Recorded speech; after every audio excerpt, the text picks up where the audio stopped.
Welcome to Sales Mind, where sales and growth get fun. Get practical tips and simple yet effective strategies to sell smarter, grow faster, and think bigger. Before you go to the main video, I'll strongly recommend to use headphones for better audio experience. Let's make success simple. Let's dive in. 2024 সালের ডিসেম্বরে Forbes একটা article প্রকাশ করেছিল about the B2B sales trend in 2025. তো যার মধ্যে most of the point ছিল technical point বা technological point, especially using AI in B2B sales, etc.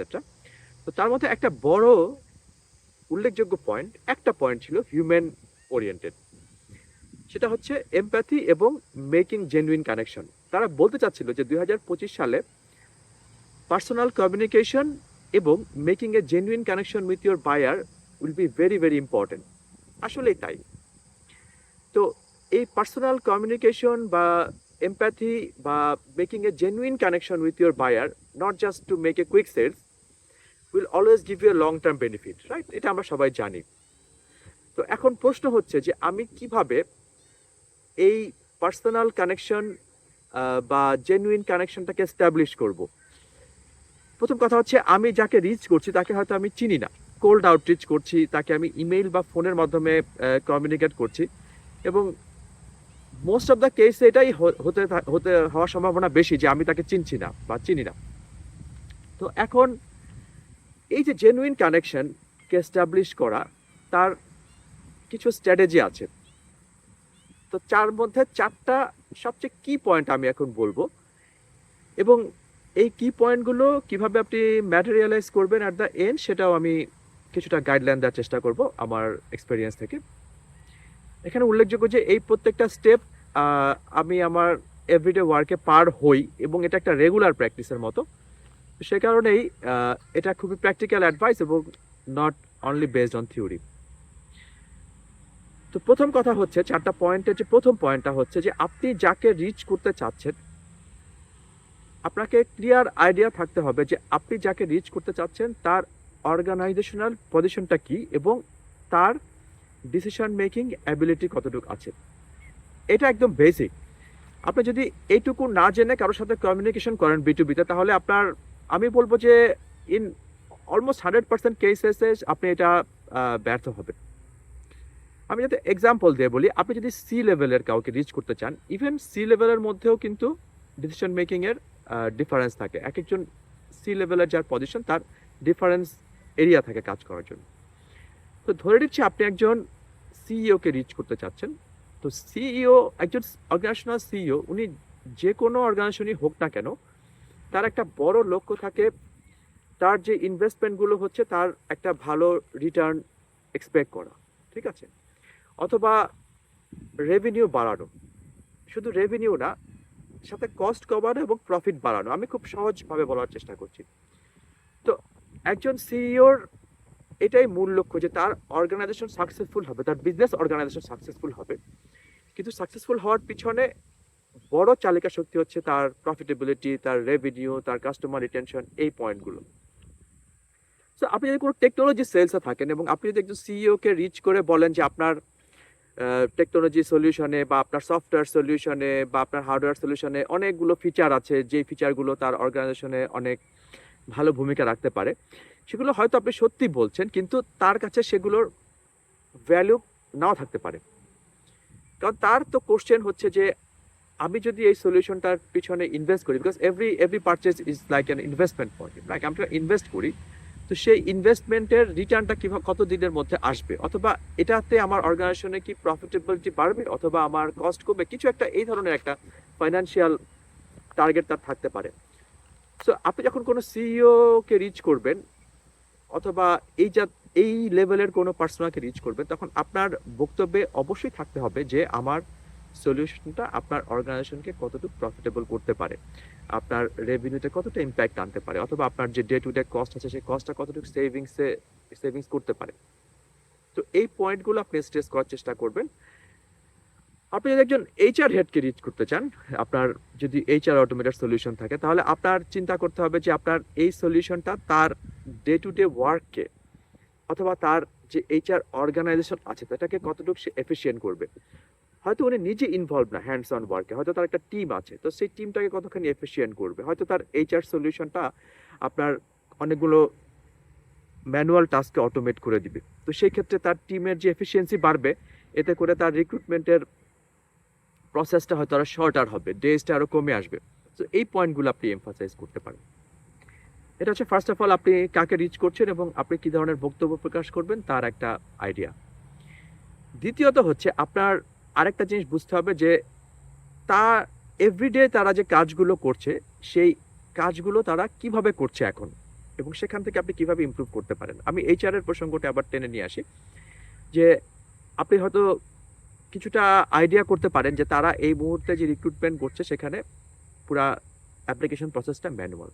ঠিক আছে, আপনি হয়তো আপনার যদি এইচআর সলিউশন থাকে আপনি বলতে পারেন যে আমি যে সলিউশনটা তোমাকে দিচ্ছি সেখানে আমার একটা এআই ইঞ্জিন আছে যেটা কিনা আমার তোমার যে রিক্রুটমেন্ট প্রসেসে যে তুমি ক্যান্ডিডেটকে সর্টিং করো সেই সর্টিংয়ের প্রসেসটাকে অটোমেট করে দিবে, তোমার ক্রাইটেরিয়া অনুযায়ী বেছে তোমাকে যেই অ্যাপ্লিকেশনগুলো তোমার সাথে সবচেয়ে ফিট করে সেটাকে তোমার সামনে এনে দিবে। এটাকে ম্যানুয়ালি একটা একটা করে দেখার দরকার নেই।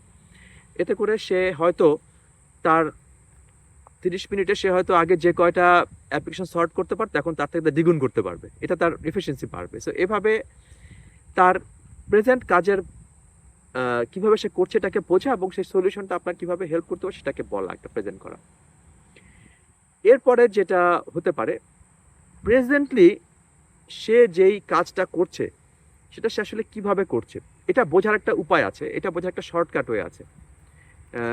আপনাকে একটা হ্যাক দিচ্ছে এখানে, সেটা হচ্ছে আপনি যখন কোনো অর্গানাইজেশন নিয়ে অ্যানালাইসিস করবেন, সেই অর্গানাইজেশনের রিক্রুটমেন্টের যদি কোনো ডেটা থেকে থাকে, যেটা আপনার জব সাইটে হতে পারে, লিঙ্কডইনে হতে পারে, আপনি দেখতে পারেন যে তারা কি ধরনের লোকজনকে রিক্রুট করছে। যদি আপনি নেটওয়ার্ক কোনো সলিউশন সেল করে থাকেন তাহলে আপনি দেখতে পারেন যে তারা কি কোনো নেটওয়ার্ক অ্যাডমিনিস্ট্রেটরকে রিক্রুটমেন্ট দিচ্ছে, তারা কি কোনো ক্লাউড ইঞ্জিনিয়ারকে রিক্রুটমেন্ট দিচ্ছে, অথবা তারা কি কোনো সিকিউরিটি এক্সপার্টকে রিক্রুটমেন্ট দিচ্ছে। যদি সারা সিকিউরিটির এক্সপার্টকে রিক্রুটমেন্ট দিয়ে থাকে, সিকিউরিটি বলতে আমি বোঝাচ্ছি computer security, firewall, cyber threat থেকে বাঁচার জন্য যে সলিউশন থাকে ওই ধরনের সিকিউরিটি।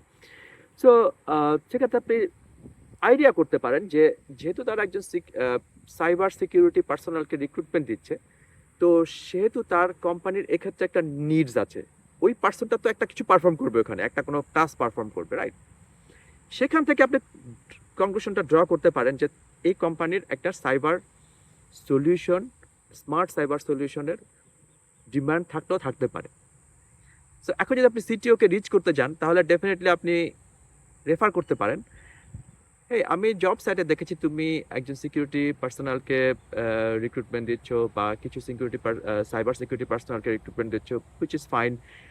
সো আমার মনে হয় যে তোমার কোম্পানির সাইবার সলিউশন সংক্রান্ত কিছু ইস্যু আছে। So I have a cyber solution that has a bit of features of this and that. তুমি কি এটা নিয়ে জানতে আগ্রহী? সো এই যে আপনি তার প্রেজেন্ট সিচুয়েশনকে রিলেট করলেন এবং তার প্রেজেন্ট সিচুয়েশনকে রিলেট করলে একটা বক্তব্য স্থাপন করলেন, এটা তার কাছে মোর অ্যাপিলিং হতে পারে, রাইট? এভাবে আপনি জব রিক্রুটমেন্টকে R&D করেও আপনি বের করতে পারেন কিভাবে আপনি একটা বক্তব্য উপস্থাপন করবেন এবং সেই বক্তব্য উপস্থাপনের মধ্যে তাকে জেনুইন কানেকশন করবেন। তবে কনক্লুশনে আমি যেটা বলতে চাই সেটা হচ্ছে এটা কিন্তু এটাকে দুইভাবে দেখা যেতে পারে। এটা কিন্তু কোনো নির্দিষ্ট একদম সবসময় যে এই ফর্মুলা ফলো করবে এমন কোনো কথা নেই, যে কারণে আপনার একটা ভালো পাইপলাইন রাখতে হবে প্রসপেক্ট এবং লিডসদের, সেখান থেকে আপনি রেগুলার বেসিসে সবাইকে রিচ আউট করতে পারেন। তো এখন আপনি আমাকে প্রশ্ন করতে পারেন যে আসলে আমি যে কাজগুলো করবো তো অনেক সময় নষ্ট হয়ে যাবে, অনেক সময় চলে যাবে, আমার তো সেলস টার্গেট আছে, আমাকে ডেইলি অনেকে রিচ করতে হবে, আমাকে সেলস করতে হবে। তো এই ক্ষেত্রে আমার অ্যান্সারটা হবে যেটা আমি প্র্যাকটিক্যাল টিপস দিতে চাই, যে আপনি এক্ষেত্রে ব্যালেন্স করবেন আপনার কোয়ালিটি এবং কোয়ান্টিটির মধ্যে কতটুকু আপনি চান। আপনি যদি অনেক কোয়ান্টিটি রিচ করতে চান সিমিলার বক্তব্য নিয়ে, এটা একটা লটারির মতো, হয়তো আপনি 100 জনকে ইমেল করলেন, কল করলেন, তার মধ্যে 100 জনই রিফিউজ করতে পারে আপনাকে। আবার এটা হতে পারে আপনি যদি খুব অল্প মানুষকে তার টার্গেট বুঝে প্রপার রিসার্চ করে তার সম্বন্ধে কমিউনিকেট করেন, তাহলে আপনি তাকে দ্রুত রিচ করতে পারবেন, আপনার রেজাল্ট ভালো আসবে। সো আপনাকে এটা ব্যালেন্স করতে হবে, এটা ফার্স্ট থিং। সেকেন্ড হচ্ছে যে আপনাকে এই টোটাল যে ব্যাপারটা আমি বললাম, আমি এই পুরো একটা নোট ডেসক্রিপশনে দিয়েছি, আপনি ডেসক্রিপশনটা কপি করে এটাকে একটা স্ট্রাকচার আকারে আপনাকে দাঁড়া করাতে হবে। আমরা অনেক সময় যেটা করি, যেহেতু আমি এটা একটা অনেকটা থিওরিটিক্যাল বক্তব্য বলছি, সেটা মাথায় রেখে কাজ করতে চাই। তো এতে করে যে হয় আমার স্টেপগুলো মিস হয় এবং আমার সময় নষ্ট হয়। আমি কাজটা তাহলে কিভাবে করছি, আমি প্র্যাকটিক্যাল এক্সাম্পল দিই। আমি এই কোশ্চেনগুলো এবং সাথে আরো কিছু কোশ্চেন অথবা পয়েন্টস যেটা আমি আমার কোনো কোল্ড আউটরিচের ক্ষেত্রে যে ইনফরমেশনগুলো আমি পেতে চাই, সেটা আমার একটা ডকুমেন্টে লেখা আছে অলরেডি। সো কোল্ড আউটরিচে যখন আমি করতে চাই, তখন আমি ডকুমেন্টটা ওপেন করি, একবার চোখ বুলিয়ে নিই এবং আমি ওই টাস্কগুলো পারফর্ম করি। এক্ষেত্রে আপনাকে কিছুটা বোরিং এবং রিপিটেটিভ হতে হবে, যে যখন আপনি কোনো কোল্ড আউটরিচ করবেন, আপনি আপনার স্ট্রাকচার ডকুমেন্টটা খুলবেন এবং ওই টাস্কটা পারফর্ম করবেন। প্রথমে আপনার একটু সময় লাগবে, সেকেন্ডে আপনার আরেকটু সময় কম লাগবে, তারপর আপনার আরেকটু সময় কম লাগবে। এইভাবে যখন আপনি অ্যাটলিস্ট 30-40 কোল্ড আউটরিচ করে ফেলবেন, তখন আপনার কাছে প্রসেসটা একটা মুখস্থ বিদ্যার মতো হয়ে যাবে এবং এটা আপনি খুব দ্রুত পারফর্ম করতে পারবেন। You will become a engine by yourself. So as a sales people, আপনার স্ট্রাকচার টাস্ক পারফর্ম করার গুরুত্ব অপরিসীম আমি বলবো, specially to make a genuine connection event. এটাকে সবসময় মাথা থেকে চিন্তা করে একটা আমি করে দিলাম, সেভাবে হবে না। এবং এভাবে করলে আপনার সাকসেসের সম্ভাবনা অনেক কমে যাবে। তো সেই ক্ষেত্রে আপনাকে এই ব্যাপারটাকে স্ট্রাকচার করতে হবে এবং স্ট্রাকচারটাই ফলো করতে হবে day after day, day after day, day after day. এবং যখন আমি বলবো অ্যাটলিস্ট 2-3 উইকস এই স্ট্রাকচার ফলো করে অ্যাটলিস্ট 30-40 কোল্ড আউটরিচ করেছেন, তখন দেখবেন এটা আপনার প্র্যাকটিস হয়ে মুখস্থ হয়ে গেছে। আপনার ডকুমেন্টটা খুলতে হচ্ছে না। যেমন আমার মাথার মধ্যে প্রতিটা পয়েন্ট এমনভাবে গাঁথা আছে যে আমি চট করে কাজটা করতে পারি। আমার সময় অনেক কম লাগে, আমি জানি জব সাইট দেখবো, আমি এই ইনফরমেশন লিখবো। এবং যেহেতু আপনি অনেকগুলো স্যাম্পলিং করে ফেলেছেন, 30-40 স্যাম্পলিং করে ফেলেছেন, সেক্ষেত্রে আপনার যে বক্তব্যটা আছে সেটা আপনার অনেকখানি অপটিমাইজড এবং সামারাইজড হয়ে আসবে বিভিন্ন ক্ষেত্রে। হয়তো আপনি সিকিউরিটি পার্সোনালকে রিচ করছেন, তখন আপনি এটা লিখবেন। যখন আপনি এইচআর পার্সোনালকে রিচ করছেন, তখন আপনি এটা লিখবেন। এটা অনেক ধরনের একটা স্ট্রাকচারে চলে আসবে। সো এটা প্র্যাকটিস এবং follow the same structure over again and again without losing your enthusiasm. মাঝে মাঝে আমারও কষ্ট হয় অনেক স্ট্রাকচার ফলো করতে, বাট যখন প্র্যাকটিস হয় তখন এটা ভালো আর কি। তো ডিসিপ্লিন এবং কনসিস্টেন্সি হচ্ছে এটার সবচেয়ে বড় ইম্পর্টেন্ট ড্রাইভিং ফোর্স। সব যদি সামারি করি আজকের আলোচনা, সেটা হচ্ছে যে আমার প্রথমে সবচেয়ে ইম্পর্টেন্ট কোল্ড আউটরিচের ক্ষেত্রে B2B সেলসে আমার জেনুইন কানেকশন এবং এমপ্যাথি এস্টাবলিশ করা, নাম্বার 1। নাম্বার 2 হচ্ছে এর জন্য কয়েকটা কোশ্চেনের অ্যান্সার খুঁজে বের করা বা কয়েকটা কি পয়েন্টের ডিটেলস খুঁজে বের করা, যেই কি পয়েন্টগুলো আমি ডেসক্রিপশনে দিয়ে দিয়েছি ইলাবোরেটিভ আকারে, এখানে যা ডিসকাশন করছি তার থেকে বেশি আছে। এবং এই পয়েন্ট এবং কোশ্চেনগুলোকে একটা স্ট্রাকচারে নিয়ে এসে সেই স্ট্রাকচার অনুযায়ী আমার টাস্কটা পারফর্ম করা এভরি সিঙ্গেল ডে। হতে পারে আমি সাম ডেতে কোল্ড আউটরিচ করছি না, এভাবে যদি আমি করি তাহলে আমার সাকসেসের যেই সম্ভাবনা সেটা অনেক বেশি বেড়ে যাবে।